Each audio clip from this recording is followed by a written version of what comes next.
Mientras bebía vino con sus amigas, dijo, podría conseguir a alguien mucho mejor que él. ¿Matrimonio? No, gracias. Yo estaba en la habitación de al lado, preparando su regalo sorpresa de aniversario. Apagué las luces, recogí mi regalo y me fui sin hacer ruido. Al día siguiente, una de sus amigas me envió un mensaje directo, ha estado llorando desde anoche. ¿Hiciste lo correcto? La caja en mi mano se sentía más pesada de lo que realmente era. Dentro había una alianza de platino diseñada a medida con 3 diamantes, uno por nuestro pasado, uno por nuestro presente y el más grande por el futuro que pensé que estábamos construyendo. A su lado, guardados en el bolsillo de mi chaqueta, había 2 billetes de primera clase a la Riviera Maya. Era nuestro 5º aniversario, 5 años de construir, ahorrar y esforzarnos. Había salido del trabajo 3 horas antes, diciéndole a mi secretaria que tenía una emergencia familiar, lo cual era técnicamente cierto si consideras que sorprender a tu esposa es una emergencia del corazón. Aparqué mi coche, un sedán sensato y completamente pagado, al final de la calle para que Elena no lo viera en la entrada. Quería el elemento de sorpresa total. Quería entrar, ver su cara iluminarse, y finalmente, darle el lujo que siempre insinuaba que merecía. Entré por la puerta trasera de la casa cuya hipoteca pagaba yo. Era martes, lo que significaba noche de vino. Normalmente, los martes me hacía el desaparecido, quedándome hasta tarde en la oficina o yendo al gimnasio para que Elena y su círculo pudieran desahogarse sobre el trabajo, la vida y cualquier programa de telerrealidad con el que estuvieran obsesionadas. Pero hoy era diferente. Hoy era el aniversario. La casa estaba en penumbra, iluminada solo por las velas caras que le compré la Navidad pasada. Podía oírlas en el salón, el tintineo de las copas, las risas escandalosas, el sonido distintivo de las inhibiciones disolviéndose en pino o grigio. Me deslicé por la cocina, sonriendo como un idiota. Estaba a punto de entrar en el pasillo cuando oí mi nombre. ¿Marcos? Oh, por favor. A Marcos no le va a importar si llego tarde esta noche. La voz de Elena flotó en el aire. No era afectuosa, era despectiva, un tono que le había oído usar con los teleoperadores, no con su marido. Probablemente todavía está en esa oficina que le absorbe el alma, haciendo números. Su amiga Jessica soltó una carcajada. Jessica era soltera, perpetuamente en una situación complicada, con un hombre casado y, en general, una persona miserable. Dios, ¿cómo lo soportas, Elena? Es tan soso. Me quedé helado. Mi mano se apretó alrededor de la caja de terciopelo. Esperé a que Elena me defendiera. Esperé a que dijera, trabaja duro por nosotros, o, es el hombre más leal que conozco. En cambio, oí el sonido del vino al ser servido. Soso es quedarse corta, yes, dijo Elena, y el balbuceo en su voz me indicó que ya llevaba 2 botellas. Marcos es seguro. Es un Honda Civic. Fiable. Te lleva del punto al B. No se estropea. Pero lo seguro es bueno, ¿no? Esta era Sara. Sara era la callada, la única del grupo que parecía tener una brújula moral. Te quiere, él. Te compró ese coche. Paga por todo. Sara, cariño, deja de ser tan pragmática, espetó Elena, su voz volviéndose más aguda. Sí, paga las facturas. Para eso están los maridos. ¿Pero me enciende? No. ¿Entra en una habitación y acapara la atención? No. Entra en una habitación y pregunta si alguien necesita un posavasos. La sala estalló en risas. Mi estómago se convirtió en plomo. Me quedé allí, en el oscuro pasillo, con el olor de su perfume caro flotando hacia mí, sintiéndome como un intruso en mi propia vida. Necesito un lobo, continuó Elena, su voz bajando a un susurro conspirador que pude oír perfectamente. No un Golden Retriever. Mira a Ricardo, el de marketing. Eso sí que es un hombre. La sangre se me heló.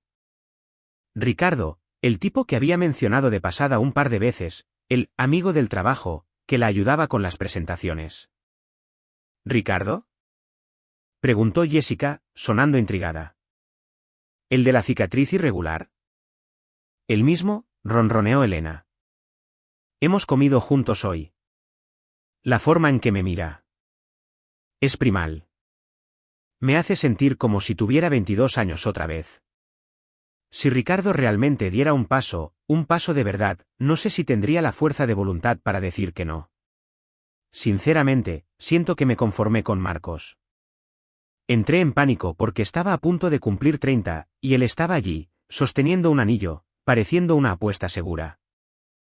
No te conformaste. Conseguiste estabilidad, intervino débilmente Sara. La estabilidad es aburrida, Sara. Gritó Elena, golpeando su copa contra la mesa de centro antigua de mi abuela, noté con indiferencia. Me estoy asfixiando en la estabilidad. Miro a Marcos y solo veo mediocridad. Podría conseguir a alguien mucho mejor que él. ¿Matrimonio? No, gracias. Si pudiera hacerlo de nuevo, me quedaría soltera, exploraría el terreno y conseguiría un tipo como Ricardo que de verdad me excite.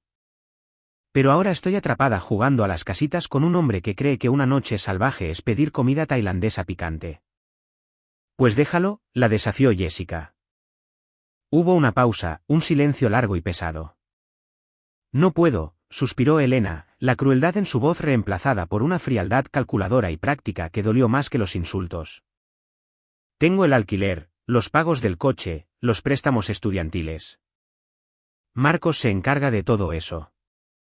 No puedo irme hasta que asegure algo mejor. Ricardo aún no se ha comprometido. Hasta que lo haga, tengo que interpretar el papel de la esposa feliz. Hoy es nuestro aniversario, de hecho. Tengo que fingir que me gusta cualquier regalo considerado y aburrido que me haya comprado. Eres terrible, rió Jessica, pero fue una risa de admiración. Soy realista, dijo Elena.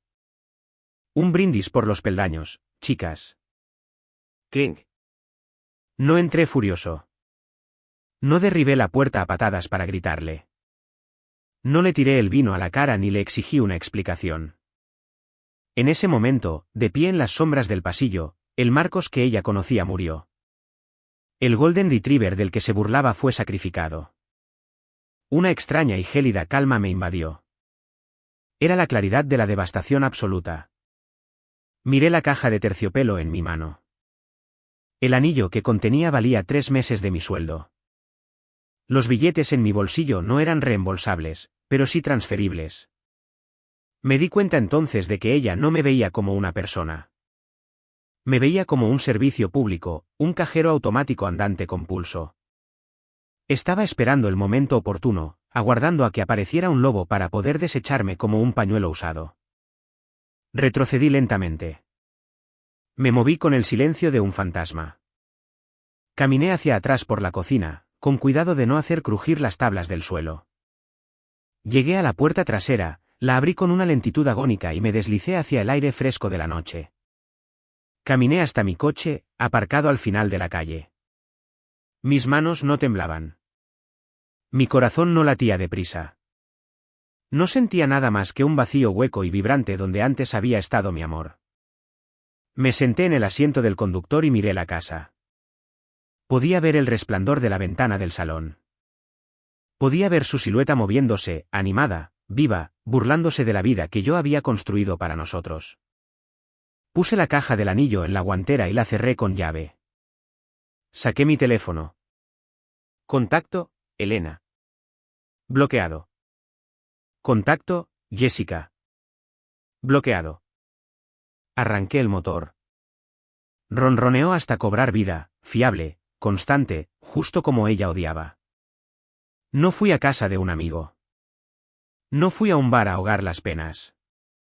Conduje directamente al elegante hotel de lujo en Polanco que había reservado para nuestra escapada romántica de fin de semana que se suponía que empezaba mañana. Me acerqué a la recepción. ¿Va a registrarse?, preguntó la recepcionista, sonriendo. Sí, dije, con voz firme. Y me gustaría cambiar a la suite presidencial, por favor. Solo para uno. ¿Solo para uno, señor? Sí, dije, entregándole mi tarjeta de crédito, aquella en la que Elena era usuaria autorizada. Hice una nota mental para cancelar su tarjeta por la mañana. Mi esposa no ha podido venir. Está ocupada entreteniendo a unos amigos. Subí a la habitación, pedí un filete y un whisky doble, y me senté junto a la ventana, contemplando las luces de la ciudad. No lloré. No grité. Simplemente esperé a la mañana y a las inevitables consecuencias de un servicio público que había sido cortado de forma repentina y permanente. Dormí como un bebé. Fue el sueño profundo y sin sueños de un hombre que había estado cargando una pesada mochila por una montaña durante 5 años, solo para de repente dejarla caer por un acantilado. Cuando desperté, las sábanas de alto número de hilos de la suite presidencial se sentían como un capullo. Pedí servicio de habitaciones, huevos benedictinos, café solo y fruta fresca, antes siquiera de mirar el teléfono. Quería disfrutar del silencio un poco más. A las 10 de la mañana, finalmente volví a encender el teléfono. Vibró violentamente sobre la mesita de noche, una convulsión de notificaciones que duró 2 minutos completos, 47 llamadas perdidas de Elena, 12 llamadas perdidas de Jessica, 3 llamadas perdidas de la madre de Elena y un aluvión de mensajes de texto que pintaban un cuadro perfecto de su estado emocional. 11:30, ¿dónde estás? Las chicas acaban de irse. 12:15, esto no es gracioso, Marcos. Es nuestro aniversario. 1:45, ¿de verdad has vuelto a la oficina? Eres increíble. 3, estoy asustada. Por favor, contesta. 7:30, Jessica ha pasado por tu oficina. Tu coche no está. ¿Dónde demonios estás? 8:15, te estás comportando como un niño. Vuelve a casa. No se había dado cuenta de que yo había estado en la casa. Simplemente pensó que estaba siendo mi yo aburrido de siempre, trabajando hasta tarde o siendo desconsiderado. Estaba enfadada, no arrepentida. Se sentía con derecho a mi presencia incluso mientras planeaba activamente reemplazarme. Entonces vi una notificación de Instagram, una solicitud de mensaje directo de Sara. La abrí. Marcos, no sé si leerás esto, pero cuando me fui anoche, vi tu coche alejándose desde el final de la calle. Estuviste allí, ¿verdad? ¿Oíste lo que dijo? Me siento fatal por ello. Debería haberla parado, pero fui una cobarde. Ha estado llorando toda la mañana. No porque crea que te ha perdido, sino porque cree que la estás castigando por pasar la noche fuera. No sabe que oíste lo de Ricardo, pero, sinceramente, hiciste lo correcto al marcharte. No se merece la lealtad que le das. No vuelvas. Me quedé mirando la pantalla. Validación. La prueba fría e irrefutable de que no estaba loco, de que no estaba exagerando. Sara, la callada, acababa de entregarme la prueba definitiva. No le respondí a Sara. No quería arrastrarla al fuego cruzado. En su lugar, abrí mi aplicación bancaria. Elena tenía una tarjeta de crédito suplementaria en mi cuenta. Era para la compra y emergencias, pero normalmente acababa financiando sus compras en Sephora y los miércoles de vino. Estado, activa. Clic. Cancelada. A continuación, transferí la mitad de los ahorros conjuntos, exactamente mi contribución más los intereses, a mi cuenta personal de alto rendimiento. Le dejé su parte. No era un ladrón, solo estaba cerrando el banco. 10 minutos después, sonó mi teléfono. Era Elena. Finalmente, contesté.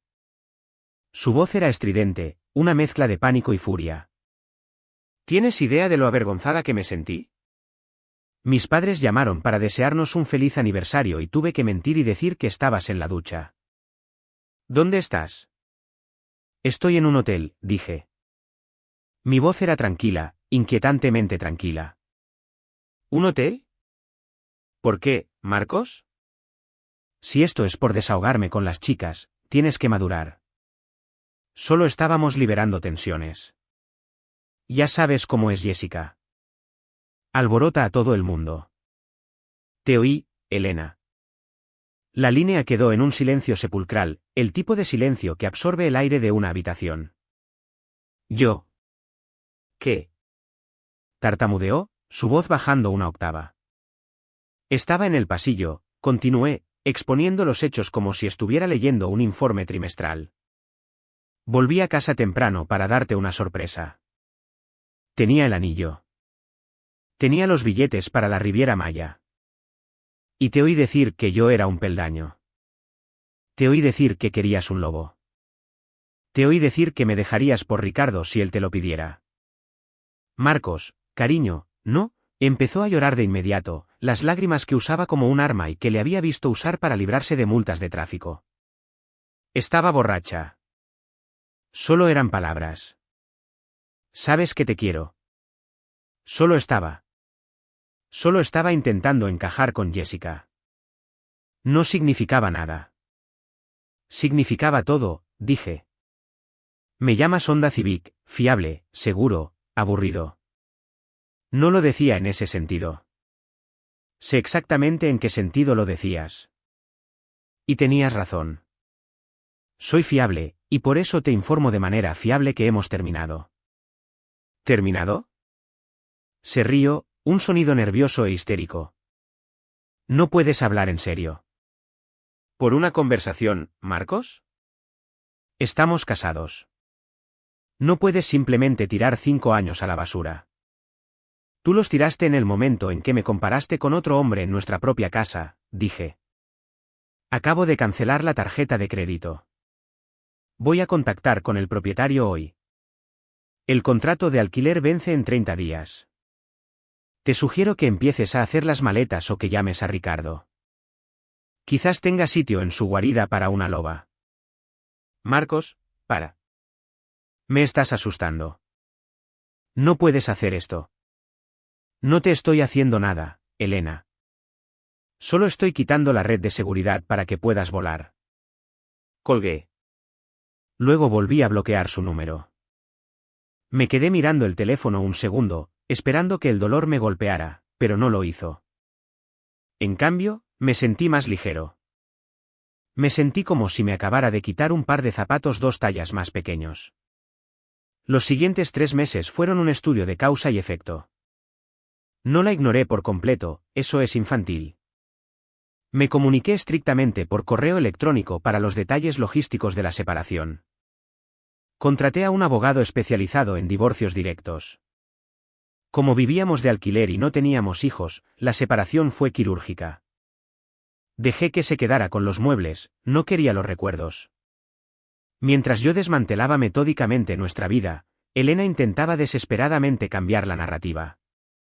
Según amigos comunes, a los que finalmente tuve que silenciar en las redes sociales, Elena había entrado en su era de empoderamiento. Publicaba frases sobre dejar atrás lugares que se te quedan pequeños y negarse a conformarse con la mediocridad. Intentó hacer parecer que ella me había dejado a mí. Fue directa a por Ricardo. Por supuesto que lo hizo. Ahora era libre. El marido aburrido se había ido, y ella estaba lista para ser reclamada por el lobo. Sucedió casi exactamente como lo había predicho, aunque la velocidad del desastre me sorprendió incluso a mí. Ricardo, resultó, tenía 28 años, conducía un BMW alquilado que no podía permitirse y tenía una lista de mujeres que rotaba como si fueran neumáticos de temporada. Disfrutaba de la caza. Disfrutaba de la idea de acostarse con una mujer casada. Pero en el momento en que Elena apareció en su puerta con maletas, buscando una conexión apasionada y un lugar donde quedarse porque su marido le había cortado los fondos, el lobo resultó ser un coyote, carroñero, asustadizo y sin interés en la responsabilidad. Me enteré de los detalles por Sara, que me contactaba de vez en cuando para ver cómo estaba. Se acostó con ella durante 2 semanas, me dijo Sara tomando un café una tarde. Luego le dijo que era demasiado intensa, y que no buscaba nada serio. La ignoró por completo, Marcos. Literalmente la ignoró.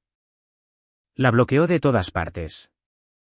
Qué desafortunado, dije, tomando un sorbo de mi expreso. No sonreí. No me regodeé. Era simplemente un hecho. La gravedad atrae las cosas hacia abajo. Ricardo atrae a las mujeres hacia abajo. Es física. Ahora se está quedando con Jessica, continuó Sara, haciendo una mueca. Y ya sabes cómo es Jessica. Le encanta el drama, pero odia compartir su espacio. Ya están discutiendo. Elena se está dando cuenta de que la libertad es cara. Era verdad. Sin mis ingresos, las cuentas de la vida de Elena no cuadraban.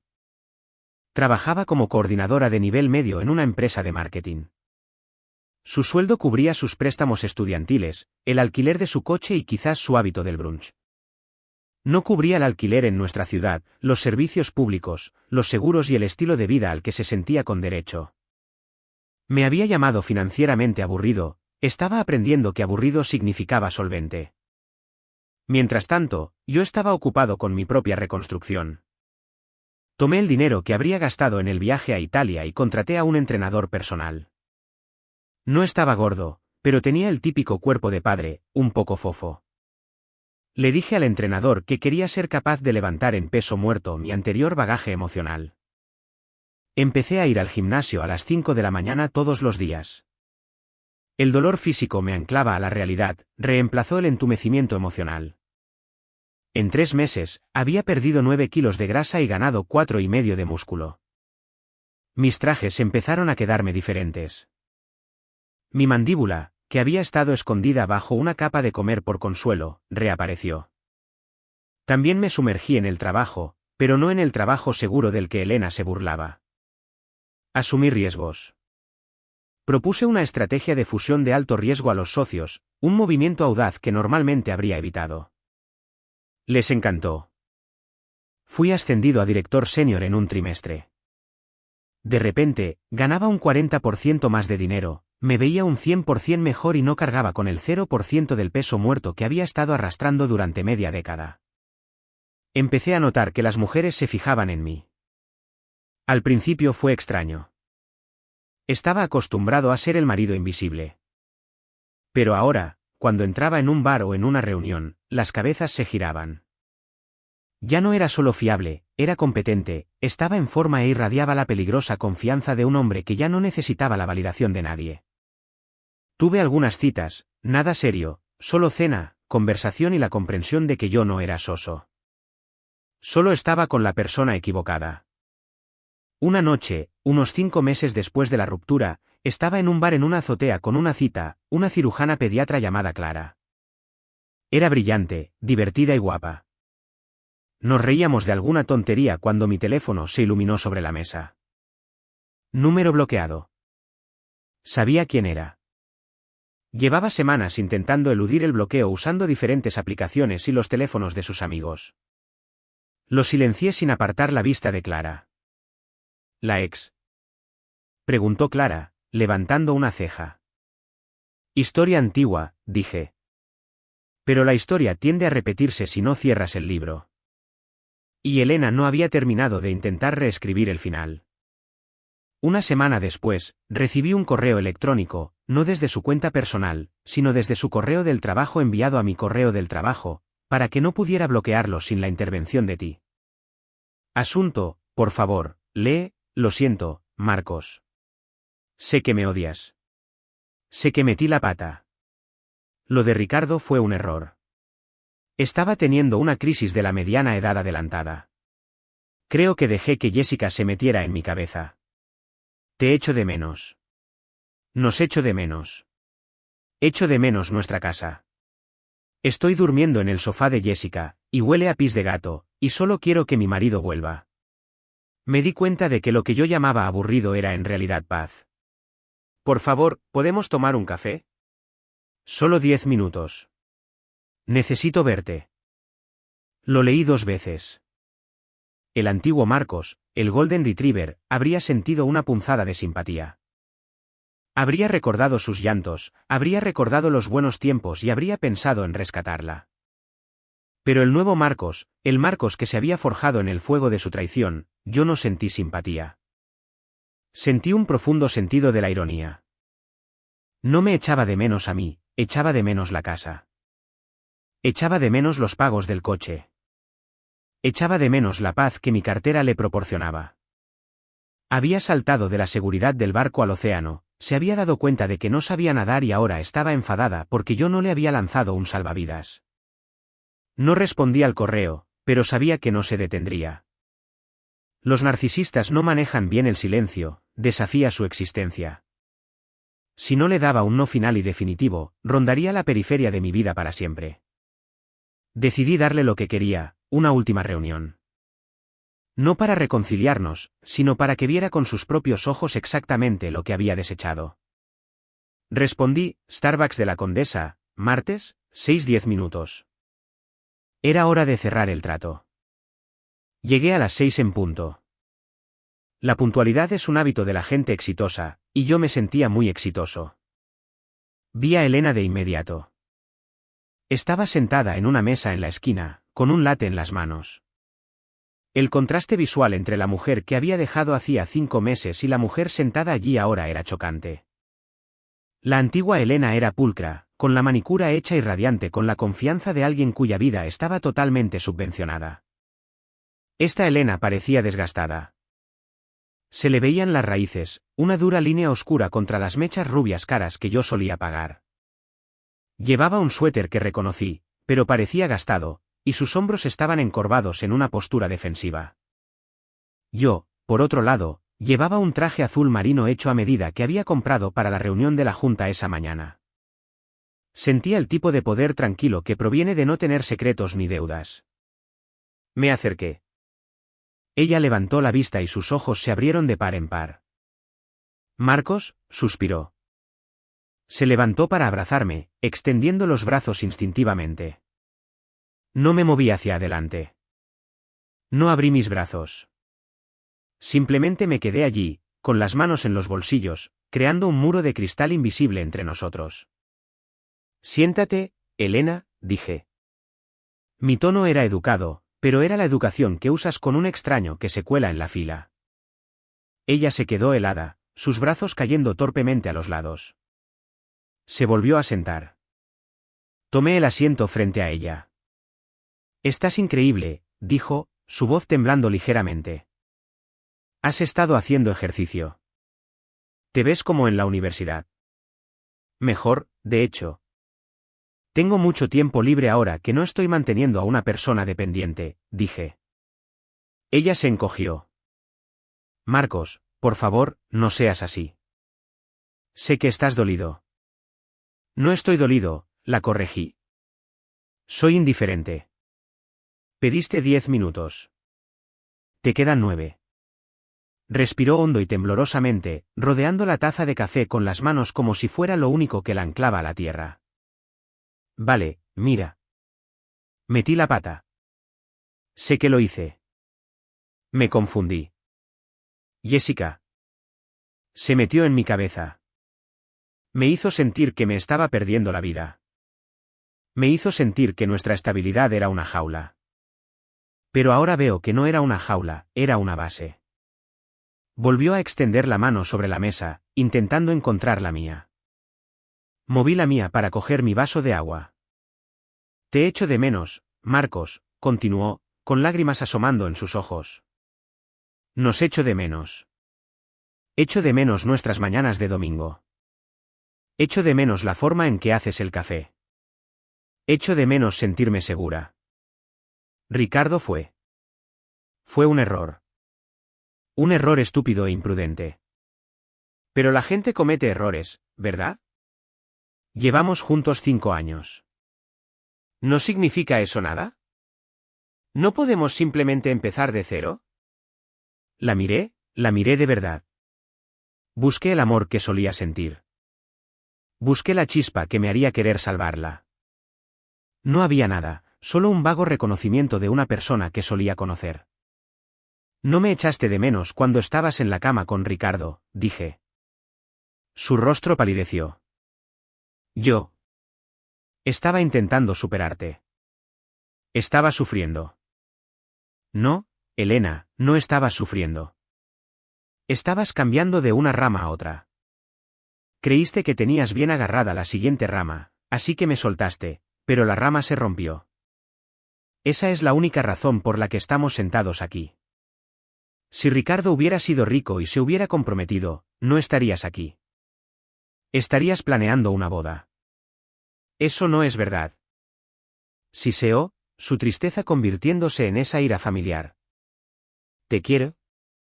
Amas el estilo de vida, dije simplemente. Estás viviendo en el sofá de Jessica. Estás sin Blanca. Te estás dando cuenta de que el aburrido Honda Civic en realidad soportaba todo el peso de tu existencia, y ahora tienes que caminar. ¿Así que eso es todo? Espetó, su máscara cayendo por completo. ¿Vas a castigarme para siempre? ¿Vas a ser este robot frío y sin corazón? Me estoy ahogando, Marcos. Apenas puedo pagar la gasolina. Soy tu esposa. ¿Ex-esposa?, dije. El divorcio se finalizó ayer. Tu abogado debería haberte llamado. Me miró fijamente, con la boca ligeramente abierta. La lucha se desvaneció de ella, reemplazada por puro terror. Los firmaste, susurró. ¿Lo hice? Pero pensé que podríamos arreglarlo. Elena, me incliné ligeramente hacia adelante. ¿Recuerdas lo que dijiste esa noche? ¿La noche de nuestro aniversario? Ella bajó la vista. Estaba borracha. Dijiste, podría conseguir a alguien mucho mejor que él. Volvió a encogerse. Pensé mucho en eso, dije. Durante semanas, me consumió por dentro. Me miraba en el espejo y me preguntaba por qué no era suficiente. ¿Por qué mi lealtad no era suficiente? ¿Por qué mi amor no era suficiente? Hice una pausa, dejando que el ruido de la cafetería llenara el silencio.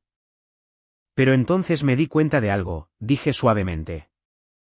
Tenías razón. Su cabeza se levantó de golpe, una chispa de esperanza brillando en sus ojos. ¿La tenía? Sí, tenías razón. Dijiste que podías conseguir a alguien mejor. Y la verdad es que yo también. La esperanza murió en sus ojos, reemplazada instantáneamente por la conmoción. Me di cuenta de que podía conseguir algo mejor que una pareja que se burla de mí con sus amigas, dije, mi voz firme y quirúrgica. Podía conseguir algo mejor que alguien que ve mi lealtad como una debilidad. Podía conseguir algo mejor que alguien que necesita un lobo para sentirse validada porque está demasiado vacía para validarse a sí misma. Miré mi reloj. Son 10 minutos. Me levanté. Marcos, espera. Se levantó de un salto, derribando su silla. No puedes simplemente dejarme aquí. No tengo a dónde ir. Jessica me echa la semana que viene. No tengo nada. La miré por última vez. Tienes tu libertad, Elena. Querías estar soltera. Querías pasión. Querías la imprevisibilidad del lobo. Me abotoné la chaqueta del traje. Ahora la tienes. Buena suerte. Salí del Starbucks al aire fresco de la tarde. No miré hacia atrás. Sabía que si lo hacía, la vería llorando en la ventana, un retrato de las consecuencias que nunca pensó que tendría que pagar. Pero mirar atrás es para la gente que no está segura de a dónde va. Caminé una manzana hasta donde había dejado mi coche con el aparcacoches. No el sedán, lo había cambiado hacía 2 meses. Ahora conducía un coupé, deportivo, rápido, un poco impráctico. Un coche para un hombre que no tenía que preocuparse por acarrear el equipaje de otra persona. Mientras esperaba al aparcacoches, mi teléfono vibró. Era un mensaje de Clara. Clara, la cirugía se alargó, pero estoy libre. ¿Cenamos a las 8? Conozco un sitio con un servicio terrible pero un vino increíble. Sonreí. Marcos, perfecto. Estoy de camino. El aparcacoches se detuvo. Le di 400 pesos de propina, me deslicé en el asiento del conductor y conecté mi teléfono. La música subió de volumen, algo animado, algo vivo. Al incorporarme al tráfico, pasé por delante del Starbucks por última vez. A través del cristal, vi a Elena. Estaba con su teléfono, tecleando frenéticamente, probablemente escribiendo a Jessica o a su madre o buscando al siguiente Ricardo que la salvara. Se veía pequeña. Se veía irrelevante. Durante 5 años, había intentado ser el héroe de su historia. Había intentado ser la roca, el proveedor, la red de seguridad. Y ella me había despreciado por ello. Quería un desafío. Lo consiguió, la vida sin el colchón de un buen hombre. Quería conseguir a alguien mejor. Era libre de intentarlo. Pero mientras cambiaba de marcha y aceleraba en la autopista, dejando atrás la ciudad y a ella, supe la verdad. Había ido en busca de un lobo, solo para darse cuenta demasiado tarde de que había abandonado al único león que la habría protegido siempre. Ya no la odiaba.